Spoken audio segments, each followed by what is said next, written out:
Bir жаш баласына барып, апа мен қошынатқалар ойнап келейінші десе, анысына барба, анын өзі 9 баласы бар, барсаң жаман көріп десе, жоқ апа, ал мені жақсы көреді. Дайым эле барсам, ел отыр, өзі сен эле жетпей жаттың деп қосылады. Асыларбай бүгінгі форумға үй қатарып 52-ші мектеп жетпей жатса керек деп беріп алдық, толчалық өзі.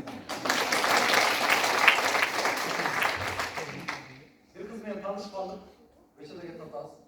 Alamsığa get otağım. Anam Alamsığa gitken dayağı жақын болып қалдық та, байке сізден үстінен үшін маратыңыз өзгөріп алыңыз деді.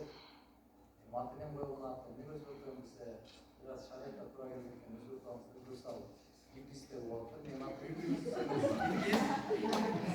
Şu мектептің жалпы медиасы бойынша жауапты оқушылардың үстінен жалпы өзімін тұрамын. Бұлар мағлұматтарды табады, топташтырады, суретке тартады, аларды қантып тарту керек, қантып мағлұмат тура жазу керек. Өзім бұл жерде көбі информативтер, бірақ мен қырғыз тілшімін. Сондықтан жазуларға деле маана беребиз. Баягындай суроолор болуп атат го, мындай кооптуу нерселерди чыгарып салбайбыз деп, жок, андай болбойт. Бардык аккаунттарды өзүмдүн көзүмөн турам. Булар маалыматты өткөргөндөн кийин гана мен уруксат берем, анан маалыматтар чыгат. Азыр болсо мен азыраак сөйлөп турайын. Биринчи кийинки баракка көрүп койсоңуздар, Instagram баракча боюнча Бушкабыз бар экен. Айнагүл Кенжебаева.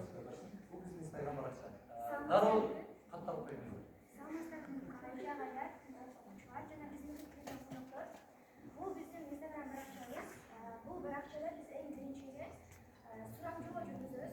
Окуучулардын бүгүнкү күндөгү проблемасы эмне менен байланыш турат? Аларды биз эл астына чыгарып, эл аркылуу окуучулар аркылуу ал проблемаларды чечкенге аракет кылабыз. Жана экинчиден окуучулардын тамашалары деген нерсе бар бизде.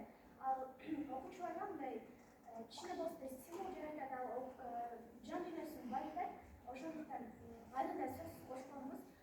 Андан кийинки болсо бизде Кежитур деген тамаша вайндар бар.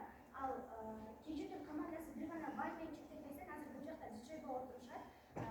Слайддарды коюп беришет. Андан тышкары тамашада крен ойношот. Андан кийин бизде таланттуу окуучулар бар. Мисалы поэзия мүнөтү деп турабыз.